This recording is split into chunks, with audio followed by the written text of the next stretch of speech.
خلونا نتكلم النهاردة عن طبيعة الماركتنج تشانلز أو الديستريبيوشن تشانلز دي وبتتكون من إيه. لو افترضنا إن رحلة المنتج أو البرودكت بيبدأ من المانيفاكتشر اللي هو الموزع، وبعدين يروح على الهول سيلر اللي هو تاجر الجملة، وبعدين يروح بعد كده على الريتيلرز اللي هم تجار التجزئة، وبعد كده يروح على الكونسيومر أو الكاستمر النهائي اللي هو المشتري. العملية دي اللي هم المانيفاكتشر والهول سيلرز والريتيلر والكونسيومر، الجماعة دول كلهم اسمهم ماركتنج تشانل.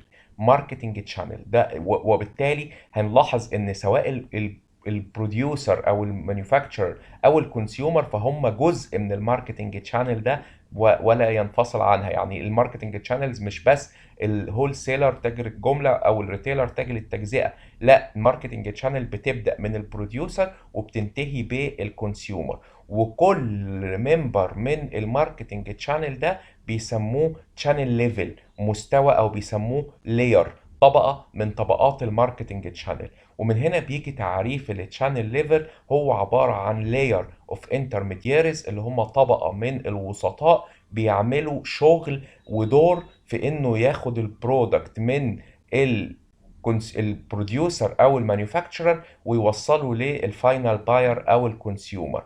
كل واحد او كل طبقة من دي اسمها channel level، مستوى من مستويات الماركتنج تشانل.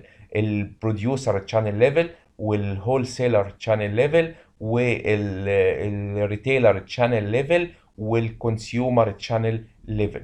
فالكامبانيز بقى والشركات المختلفة بتصمم الديستريبيوشن شانل بتاعتها بالشكل التي تراه مناسب، بحيث ان يضمن في الاخر ان البرودكت يوصل من البروديوسر او المانيفاكتشر للكونسيومر او الباير.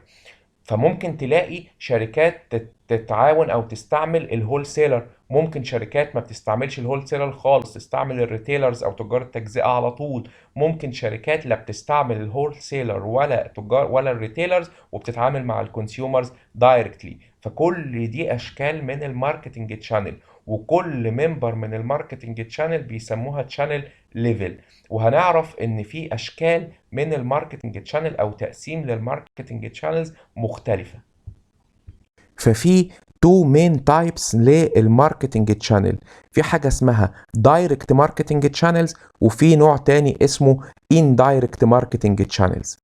الدايركت ماركتنج تشانل ده عباره عن ماركتنج تشانل مفيش انترميدياري ليفلز، يعني مفيش ريتيلرز ولا في هول سيلرز. امال في ايه؟ هنا الكامباني بتبيع دايركتلي على طول للكونسيومرز. زي ايه؟ زي نايكي مثلا عندها الستورز الخاصه بيها وبتتعامل على طول مع الكونسيومرز بتوعها. زي اي اونلاين سيرفيس بتتباع عن طريق الانترنت من الشركه للكاستمر على طول. زي اليانز مثلا في شركات التامين بتتعامل اوتوماتيك مع الكونسيومر، يبقى ده دايركت ماركتنج تشانل، دايركت على طول مباشر. طيب الاندايركت ماركتنج تشانل بقى، هنا بقى في 1 اور مور ليفلز من الانترميدياريز، هنا في وسطاء في النص، ده اندايركت ماركتنج تشانل، مش من البروديوسر للكونسيومر على طول، ممكن من البروديوسر للريتيلر للكونسيومر، يعني ممكن من المنتج لتاجر التجزئه للكونسيومر للمستهلك، ممكن يبقى من البروديوسر للمنتج لتاجر الجمله لتاجر التجزئه للمستهلك، زي مثلا منتجات نسلة، زي منتجات بيبسي، وهكذا. كل دي حاجات ممكن تلاقيها موجوده في شركات تتعامل بالدايركت ماركتنج تشانل مفيش انترميدياريز خالص، وفي اندايركت ماركتنج تشانلز اللي هي في طبقه او اكتر من الانترميدياريز او الوسطاء، ودي الكومن اكتر طبعا، وبتلاقي دايما هي الاكثر شيوعا. طيب هل الافضل ان يبقى في انترميدياريز ليفلز كتيره ولا ليفلز اقل؟ طبعا من وجهه نظر الشركات المنتجه كلما قلت الليفلز كلما كان الكنترول افضل، كلما قلت المشاكل، لان كل ما بيبقى فيه ليفلز كتير، يعني تخيل شركه بتتعامل مع المستهلك على طول افضل، ولا شركه بتتعامل مع تاجر تجزئه وتاجر التجزئه بيوزع لتاجر الجمله الاول، وبعدين تاجر الجمله بيوزع لتاجر التجزئه، وبعدين تاجر التجزئه بيوزع للمستهلك. هنا بيبقى فيه تعقيدات، هنا مفيش كنترول قوي على وصول البضاعه، هنا في ليفلز كتير.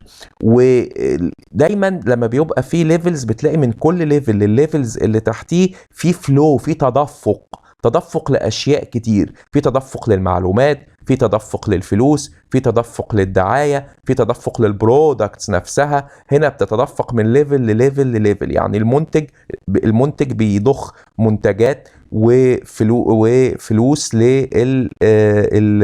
او يعني بياخد من الهول سيلر فلوس علشان يوزع المنتجات. الهول سيلر بيتدفق من خلاله بروموشن وانفورميشن لتجار التجزئه. تجار التجزئه بتلاقي تدفق للبرودكتس ناحيه الكونسيومر. فكل ليفل بتلاقي فيه فلو او تدفق من المعلومات والفلوس والبيمنت والانفورميشن وامتلاك المنتج نفسه من ليفل لليفل. فكلما زادت الليفلز كلما زادت التعقيدات بشكل كبير.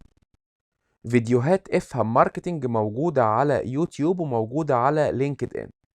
اعمل سبسكرايب للقناة ولايك وشير علشان يوصل المحتوى لأكبر عدد ممكن يكون مهتمين بمحتوى افهم ماركتينج. افهم ماركتينج كمان موجود على هيئة بودكاست، على سبوتيفاي بودكاست وعلى ابل بودكاست وكمان على ساوند كلاود. اعمل متابعة وشير للقناة. ولو عايز تراسلني ممكن تراسلني على الايميل افهم.marketing@gmail.com.